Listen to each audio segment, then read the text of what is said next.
Alright, well, good evening folks. I've had a few requests to do a video about making boilies, so here I am. This is my... It was a tackle room, but I've ended up keeping most of my gear that I use often in the house, because bringing it through the house and out here is a bloody pain in the arse. So this has kind of become my bait room, come keeping everything that I don't use that often room. And it's a bloody mess. But I'd rather be fishing than tidying it up, so I can't see it getting much tidier in the foreseeable future. Right, first things first. Why do I make my own bait? I guess more than anything, it's not really about saving money, to be honest. It is cheaper than buying your own boilies, but I like it.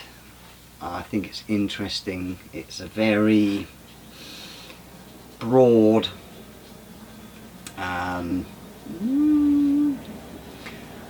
mixture, I suppose, of science, nutrition and some pseudoscience and a lot of bullshit thrown in there as well for good measure.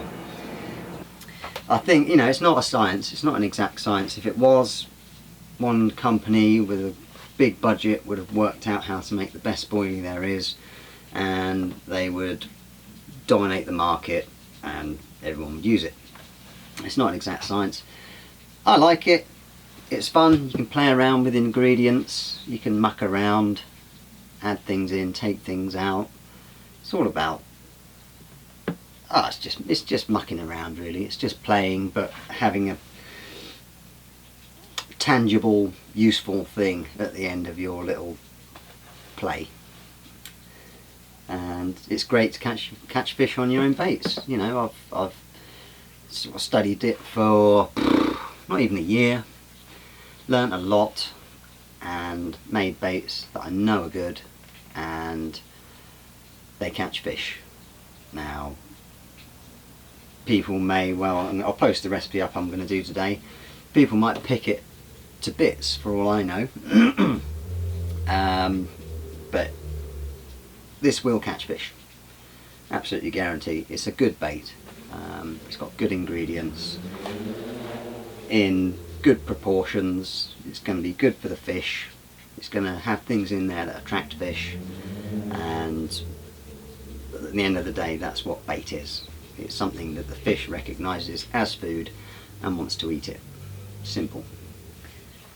Right, I suppose I better get on. No, I'll tell you what do you need? What do you actually need to make a boilie? You need ingredients. In front of me here, you probably can't see them, but I've got about 8 big buckets full of different things. Now, I know certain people will say you can make a brilliant boilie with 6 ingredients. I will not argue with that. That is absolutely true.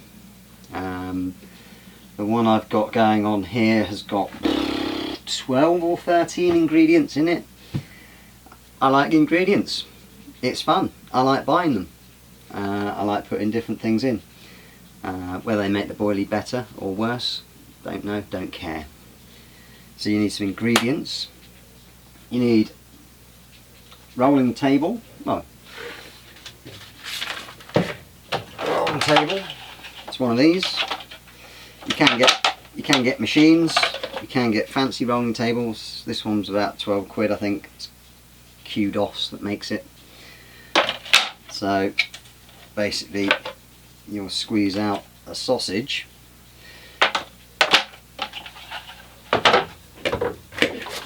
Out of your sausage gun. This is a mortar gun for like pointing brickwork. And this is what I use. It's a good rugged aluminium tube made out of metal, so it's not going to break, hopefully. You squeeze out your sausage, and that goes in your rolling table. Give it about 5 strokes, and you've got boilies ready to be boiled. So those are 2 things you need. Mixing bowl, some spoons and a whiskey thing, and pretty importantly a little set of kitchen scales. You can have a measuring jug and whatever else you want, really.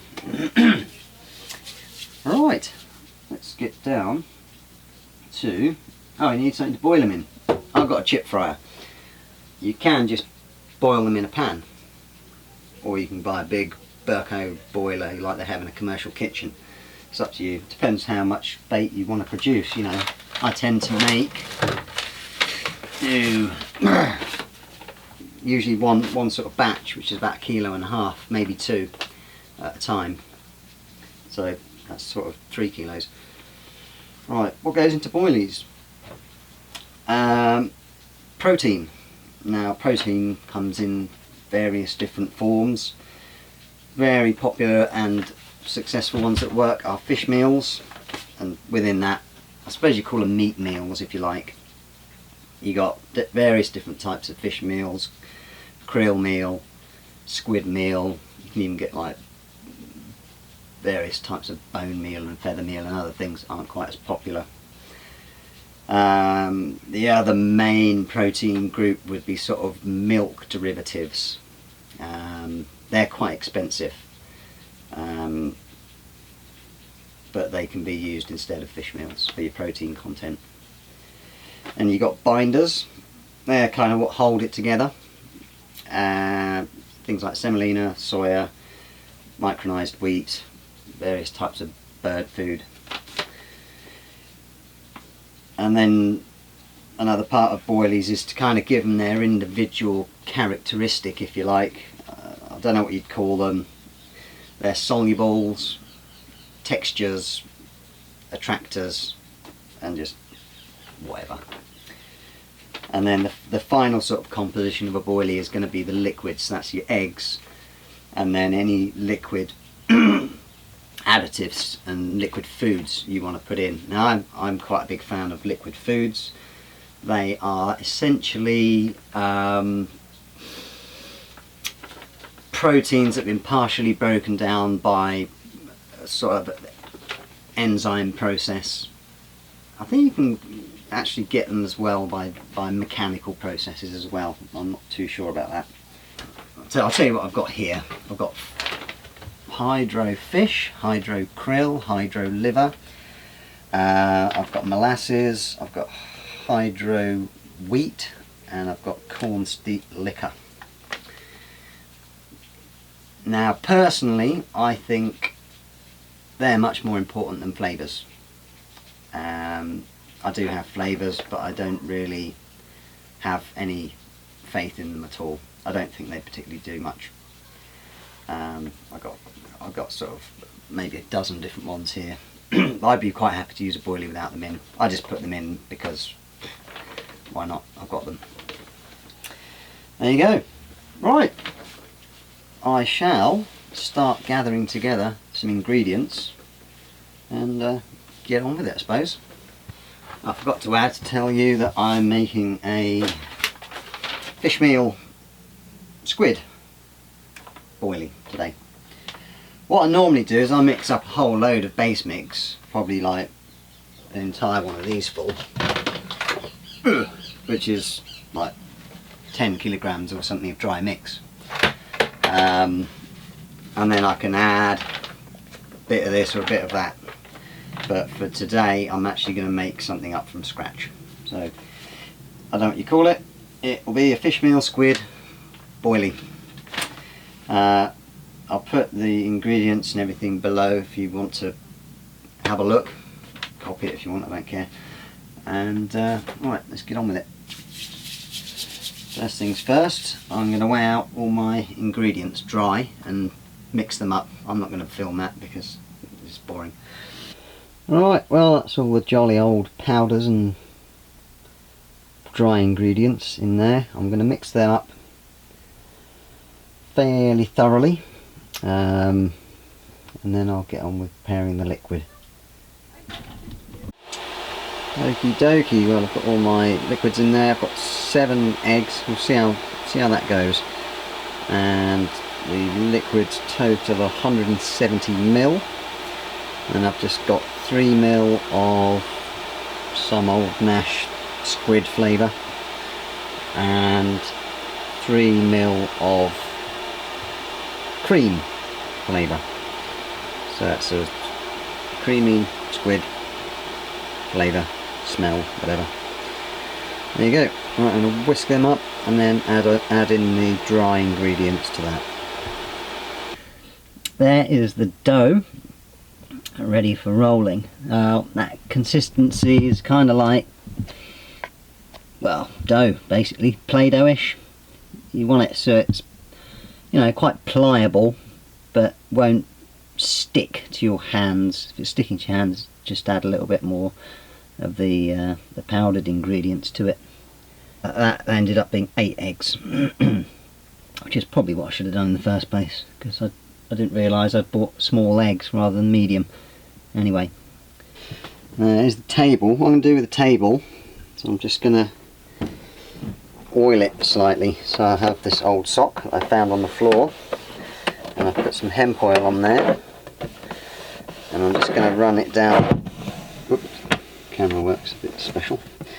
I'm just going to run that down the tracks, and that's just sort of an extra precaution to stop the mix sticking to the table. I don't have a tripod, so tough titty.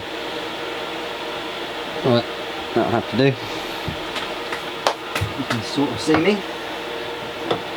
Right, so I've got about 1/3 of the dough in the gun. What I do is I just roll it out into a sausage and drop it down, and then I give it a good shake. That forces the dough down into the bottom of the gun, otherwise you get air bubbles in there.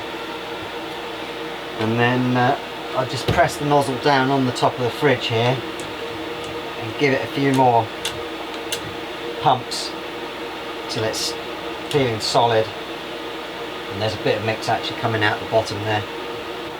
First of all, I'm just going to squirt out 4 sausages. This little boiler of mine tends to do about 4 sausages at a time, so that's 4 times 20, so 80 boilies per boil. I just squeeze them out approximately the length of my table.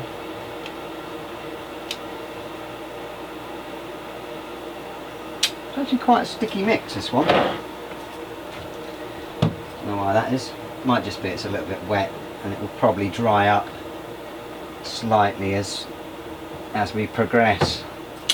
You can make a much slicker operation than I've got by setting it up so it's on an angle and falls into a basket and all that kind of shit, but I haven't got time to muck around making those things.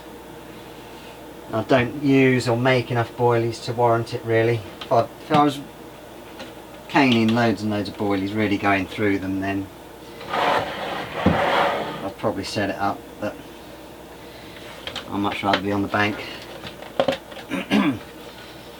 catching fish, or at least trying to. Table together, and let's give it about 4 strokes, and voila, you have boilies. One thing you can do, if your boilies aren't, if they're coming out slightly sort of egg shaped, like a bit flattened, it means your sausage is too fat. So you can just give it a gentle stretch as you put it on the table, and then likewise if they're coming out like slight dumbbells, you can just literally with your hand squeeze it together a bit. The other solution for that would be have nozzles at slightly different sizes, but again, just can't be bothered. Now I'm perfectly aware that my setup and technique is far from refined, but it doesn't really bother me.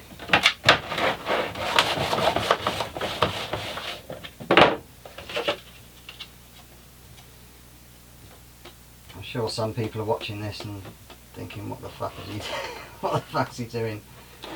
Just submerge those in, give them a bit of a shake, otherwise they'll end up stuck together. That just separates them out a bit. I use these things to dry them out. These are just IKEA basket drawer things. I think they're about £4 each. They seem to do the job. I'll just dry those. I normally just dry them overnight and then bag them up with some more of the liquid foods, and I'll just let them mature. I don't freeze them, add preservatives, anything like that. I found every time they suck up all the liquid food, just add more. They seem to be lasting about 3 weeks. People would say that my bait was off, if you like, but the carp certainly don't seem to mind, so I like them that way. The mix was a bit annoying to roll. It was slightly sticky, so I'm gonna just sort of reduce the sort of soluble powders. They tend to be a bit sticky to sort of milk things and stuff like that, and I'll just add a touch more binders in there. Hopefully it'll just be a little bit easier to handle. Fairly sort of crumbly boilie. Yeah, just needs a little bit of a tweak though. Well, I have fed my pond fish and they were suitably impressed, so at least it's not repulsive to carp. Alright, I'm going to tweak my mix and do another one. Okie doke, that's the second batch. Now that was much... the lens is steaming up. That was a much easier roll, not so sticky. The baits are slightly firmer, and they're a lot harder to gun out, I'll tell you that. The mix was a little bit drier and just had more binders in. But they're a much firmer bait. Right, well there you go. That's probably 2 hours worth of work there, and I'd say probably got about 3 kilos of boilies, because the second mix I did was a bigger one. Ended up doing a 9 egg mix. I'll put the amended recipe, the one that was slightly better, just down below the video here. If you want to get into it, a good place to go is a Facebook group called boiliemaking.uk on Facebook. That's a group I'm a member of, and it's a really good group. You can ask anything, you can post up a recipe and people will help you to refine it and make it better. Yeah, I just like to do my own mixes and twiddle them around a bit. Right, I better pack up and I'll see you later. Bye.